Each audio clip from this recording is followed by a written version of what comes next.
You're listening to Between the Fountains, a Kansas City Royals baseball podcast.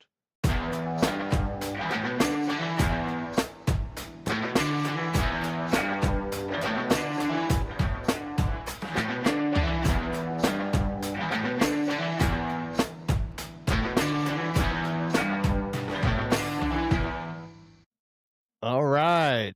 Welcome to episode lucky number 13 Between the Fountains, the Kansas City Royals podcast. It is June 29th. I'm Bryan. That's Michael. Haven't seen him for a while. We've been friends for over 40 years and Royals fans since the time we can walk. We break down the Royals from all angles and we give you our honest opinions of the highs and lows of the season. Currently, our Kansas City Royals are in last place. We are 9.5 games out. Did you know that Cleveland and Chicago are currently tied for first place in the West?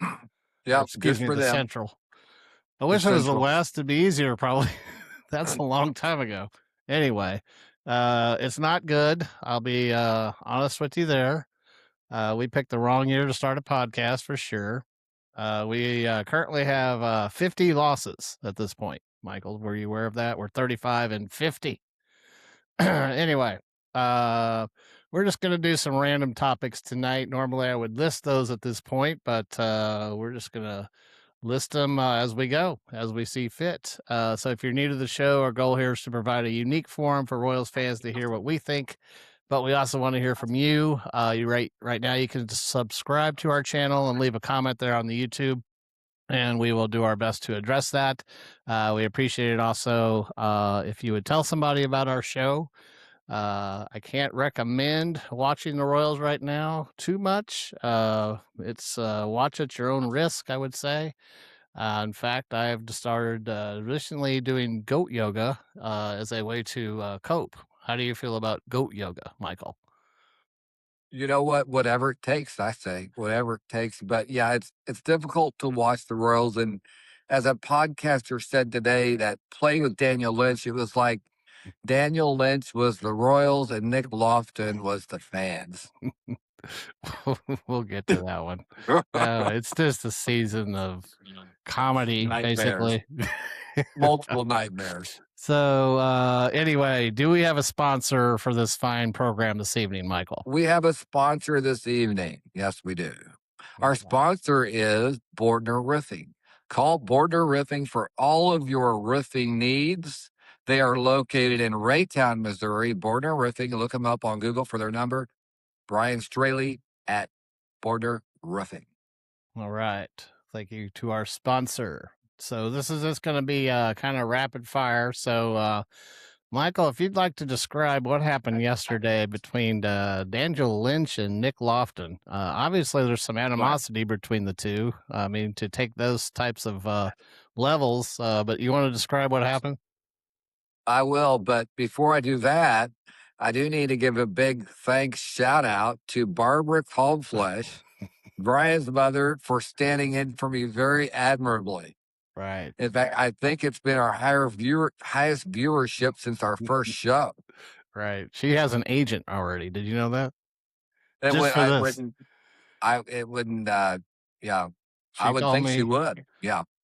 She was a school teacher for like 40-something years. She said Robinson Elementary. the time on this podcast was her proudest moment. And I said, Mom, you were a teacher. And she said, Yeah. I'm not making this up. She said, so I said, molding Well, I young think it minds. was meant to be. Yeah. It was meant to be since she was at Robinson Elementary. Wasn't that named after Frank Robinson or Herc? I'm pretty sure. Both of them, actually. Which is an interesting combination between the two, Herc and Frank. Anyway. Yes. So thank you again, Mrs. Coldflesh, for your awesome looking through the lens of a mom at baseball. Yeah. All right. So, and let this be a shout out to your mom, by the way, if she's game. I'm sure we can work something out. She knows where you live, right? She knows where you live. We'll have her on. We'll probably have her on in August because we're going to Wrigley Field together. Oh, yeah? So we'll do a little cut from Wrigley Field. So let's get back to Daniel Lynch. So, all right. I remember a game last year where Lynch was over near the foul line. He grabbed the ball and winged it to second. And HUD's like, he got him out, but probably Quattrero saying, very good play, but never do that again. Mhm. So very similar to the third base play. We understand he was trying to get that lead runner, but don't ever do that again. Is Nick Lofton okay, by the way? He had a contusion, is what they said. Don't say that. Don't say that. God.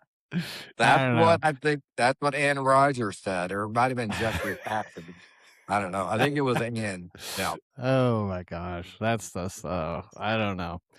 Anyway, so yes, a comedy of errors continues for the Royals. I actually did one little bit of research. So we've had a tough time of it lately, and you want to review the 2 games in a row that we lost. Well, I find my little document here by football scores. Do you recall? Yeah. So I think you're talking about the last game against Tampa when Mr. Tolbert came in to pitch, and he had to pitch in 2 consecutive games. When does Right. that ever happen in baseball when you brought in a position player to pitch in back-to-back games? I would check your fact check me, but I think that's the first time it's ever happened in baseball. Yes, and what is his ERA? Like it was like 25 one It game. doesn't matter. Yeah. It matters to me. We've talked about this, and a lot of people are like me. I'd rather lose 21-1 instead of 2-1 or 4-3, because then you're looking back and saying, "Oh gosh, if Witt wouldn't have made that base running error, or if Garcia would have ran out that ball to first, then we would have won." So a loss is a loss. So we'll just take it under the chin. But it was embarrassing, not my words. Michael Massey's words that was embarrassing. Right. That White Sox game, yeah.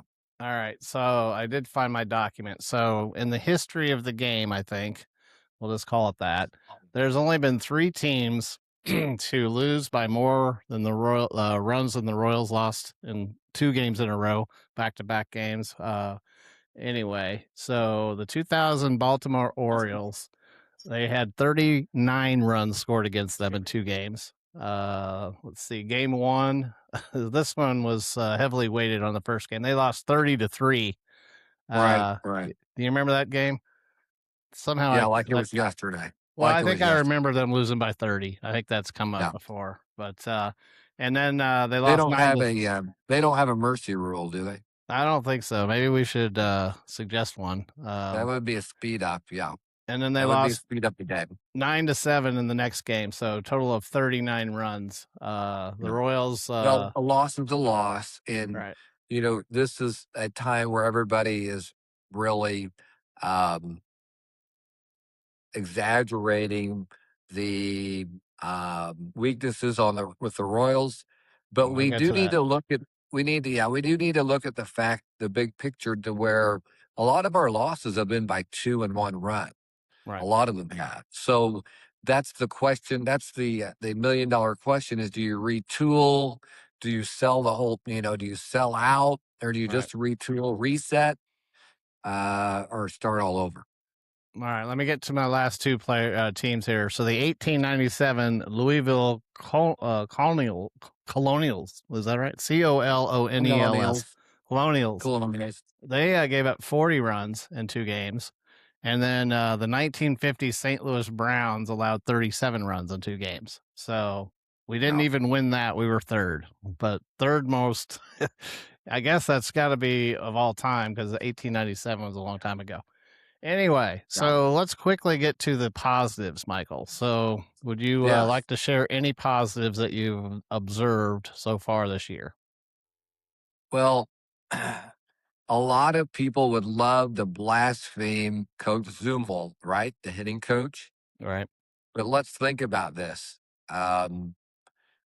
Caglione and Carter Jensen are both batting, I believe, over 260 versus left-handed pitchers. It's a fairly small sample size. So who do we give credit to that to? Is that Coach Zumwalt helping them maybe as rookies? I don't know. But I think actually Carter Jensen's batting about 282 against lefties. So that's super good. Again, a small sample size.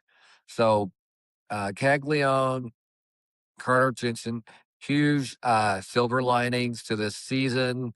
And then after that, maybe Michael Massey, it falls fast after that.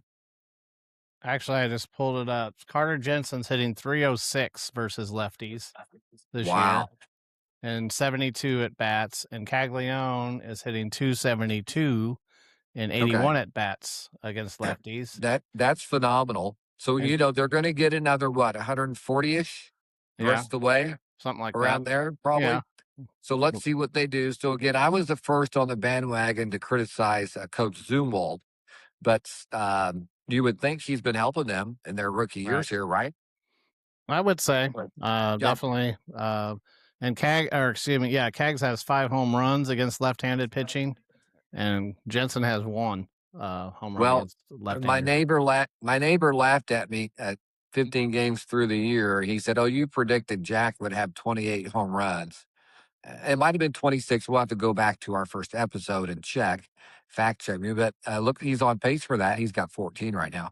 Right. He's the leading home run hitter on the Royals right now. Yeah, my neighbor's name's Brad. Oops, can I say that? You just did. Yeah. I just did. But you didn't say the address, so it would take I didn't say sleuthing of some form.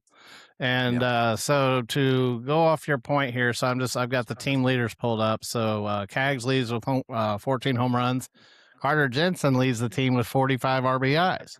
So if you had said at the beginning of the season, the keys to the Royals' success, which a lot of people did, was Cags and Carter Jensen. And you'd have to give both of them green check marks, but everything else is bad, pretty much. We didn't know that Pasquantino would forget how to hit. Right. We didn't know that Perez would have this horrible of a year at the plate. Bobby's been a little above average at the plate. We didn't know that 4 of our relievers would have north of a 5 ERA. Our critical relievers would have a north of a 5 ERA. Nobody could have predicted that. Right. By the way, Tyler Tolbert has a 17.18 ERA right now. There's a stat for it. It's on ESPN right now. I'm looking at it. There you go. 17.18. And he's not the highest on our team. Your friend Bailey Falter, who may be working for Bordner Roofing right now. I'm not sure. He might be. He's faltering at Omaha. He's got a 21.21 ERA. He's not doing well. Actually, the leader with only 1 game played. Can you guess who has the highest ERA of any pitcher this year for the Royals? That's kind of a trick question. Well, are you talking about someone that has pitched regularly? No, that's part of it. That's part of the trick. You've solved the trick. It would probably be our our closer that's on the injured list. There you go. Carlos Estevez has a 1.62 ERA. Yeah.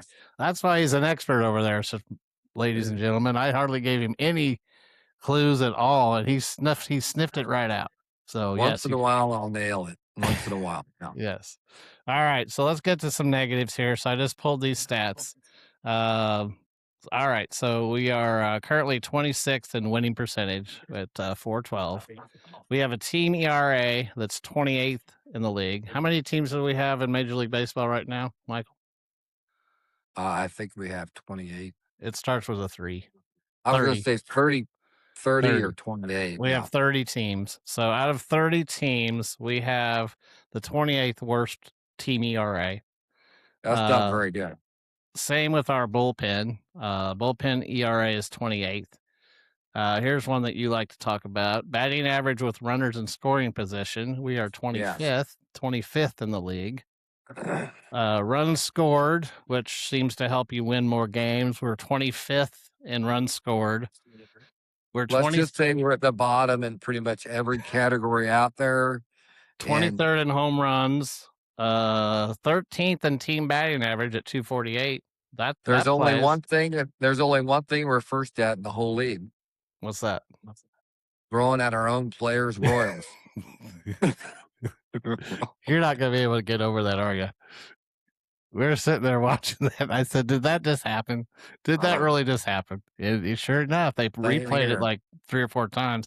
And then when I couldn't quite. Obviously, who was No remorse. who was the injured player on there? Nick Lofton, right? Yeah.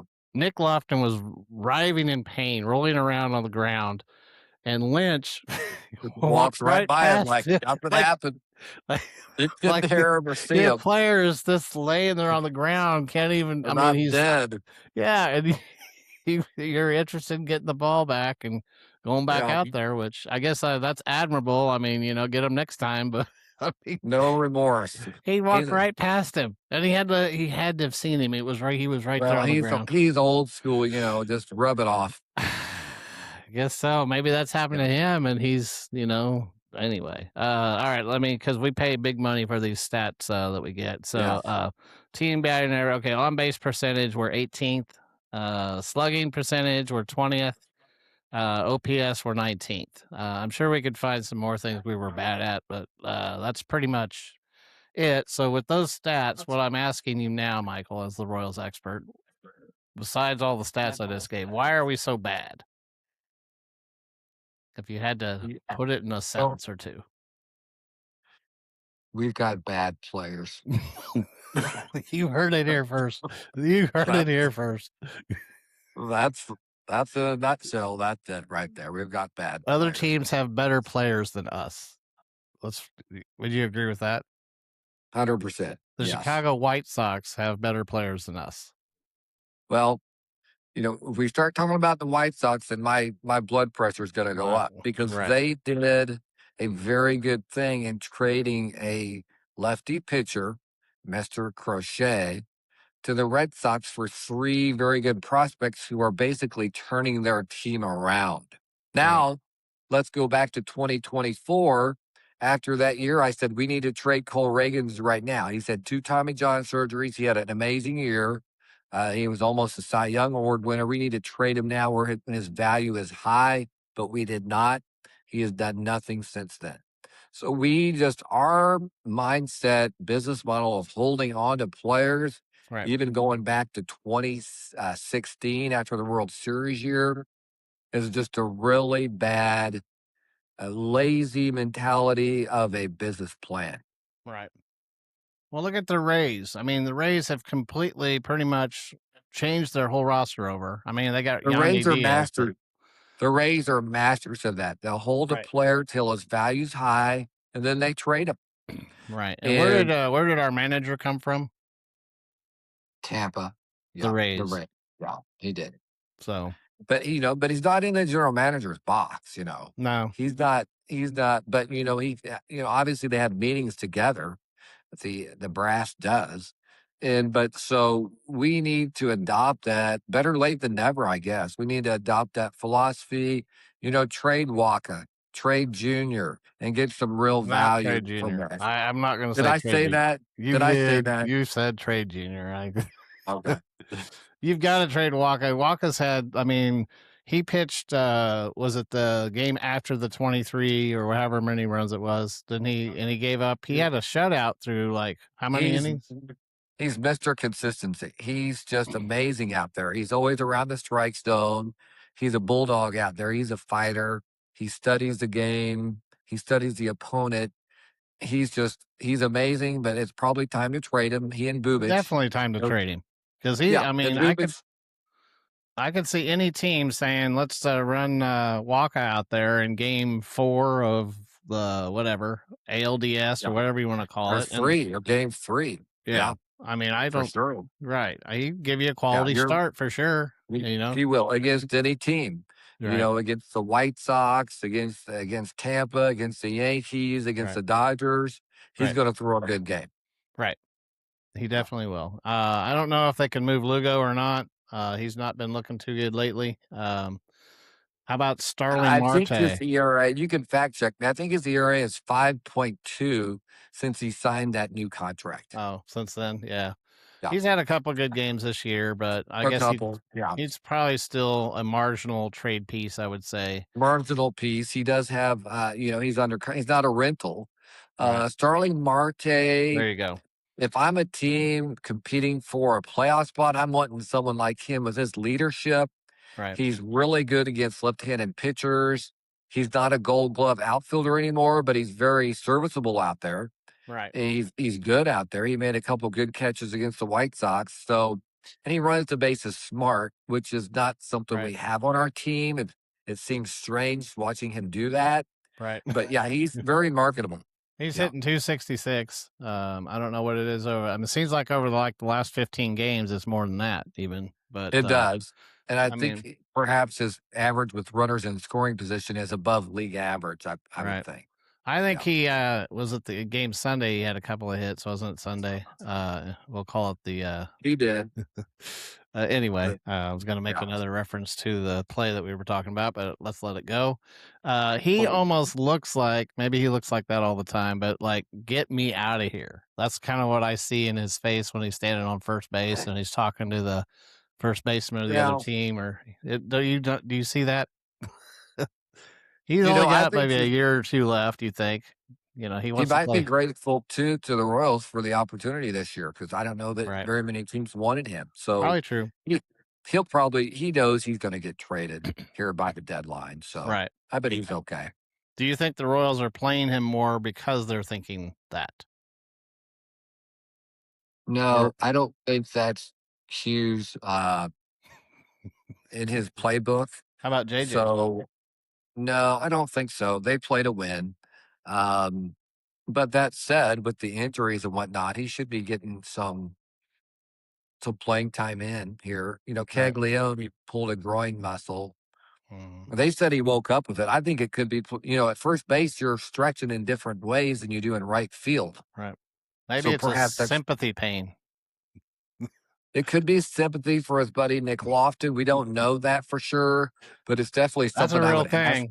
Sympathy. If I were to interview him, yeah, it is a real thing. If I were to interview him, that would be my first question. Yeah. And how would that question go? It would go, Cags, the groin injury, is that sympathy for your brother Lofton? Is that what's happening there? What do you think? It would go something. Yeah, I like that. I'd pay money to see that. I'd pay money to see that interview. But anyway, I don't know what to tell people as far as the Royals this year. I can't recommend watching them on a regular basis. I think they could definitely win 60 games. 60 games? Do you think so? How many do we have now? 30. 30? Okay. So anyway, I'm not going to do the math on how bad it could be, but we're definitely staring 100 losses in the face for sure. Would you say? I think we are. We've been critical of the Royals for their horrible draft choices, which they have made a lot of bad ones. I mean, you look at Frank Mazzucato, our number one draft pick 3 years ago. He's got it like an 8.9 ERA at AA. Right. But that said, on the other side of the coin, even though he was a pretty much easy choice, Mr. Caglione was a very good draft pick. And then Carter Jensen was too, that sandwich pick. So we got to call the good with the bad. So we're looking at having a top 6 draft pick. Well, we have the 6th pick in the draft this year, which is very good. Coming up soon, too. Right. And then next year we'll have probably a top 6 also, with an opportunity maybe to get the number 1 pick in the whole draft next year. So things are looking brighter for the Kansas City Royals. Because we're losing? Yeah. Yeah. Okay. All right. I had a question there. Oh, sandwich pick. Yeah. That's one of my favorite terms. I always like it when they say that, sandwich pick. So yeah, I don't quite understand what it means. I just like hearing somebody say it. He was a sandwich pick. That was CJ. Yeah. All right. So last question for you. All right. Is it time to show the door to Q? Well, that's the final. That's Mr. Sherman's call, obviously, and JJ's. Right. He's lost the team. He lost them probably around that time when he and Salvi had that little tiff. Right. He's lost the team. There's no accountability.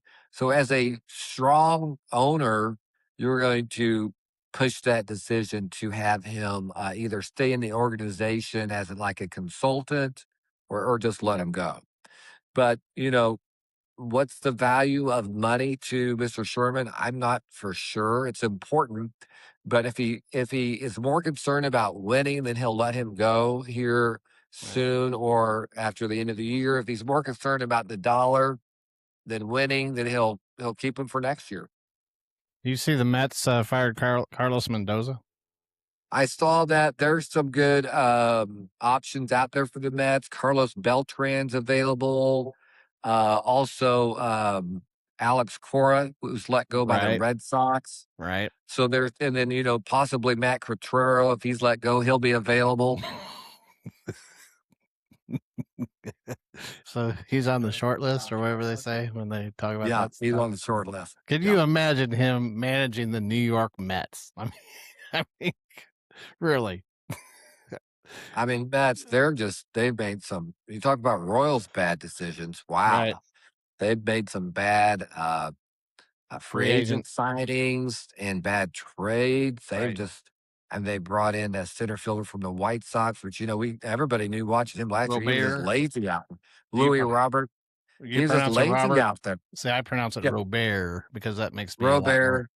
I sound Okay. cooler when I say that. Don't All I? right, Mr. Robert was just lazy out there last year. You don't want Yeah. that on your team. That's a cancer. That's why they Right. got rid of him.